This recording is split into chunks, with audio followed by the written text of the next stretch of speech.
We are often told that if we work hard enough or optimize ourselves enough, we can build a life that is indestructible.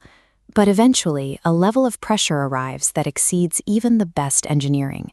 Things break. This happens without warning. A business collapsing overnight, a sudden physical sickness, or a crushing emotional blow. These moments leave a mark. They cause damage that isn't just surface level. It affects you physically, mentally, and spiritually. You cannot walk through a fire like that and expect to come out looking the same. Following a disaster, two paths emerge from the same point of trauma and immediately diverge. As time moves forward, the distance between these trajectories grows. The initial devastating event becomes a tiny part of the story compared to the direction taken next. This gap suggests that survival in the wake of a crisis isn't determined by the tragedy itself, but by how one navigates the internal valley that follows. Inside that valley, you are caught between two different ways of processing what just happened. It's as if your internal monologue has split into two competing frequencies. The first frequency is a loop of worry and blame. It focuses on the unfairness of the situation and the external forces that caused the collapse. This frequency is highly logical.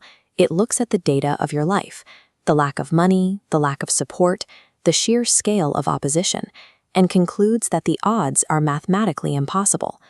By focusing entirely on these external metrics, the voice of defeat expands until it crowds out any other possibility. It validates the decision to stop trying. This is a natural human reaction. It offers the relief of a logical exit strategy from a situation that feels unwinnable. But if you accept that logic, the temporary crisis becomes a permanent boundary. The circumstances of the break end up defining the limits of the rest of your life. But there is a second frequency.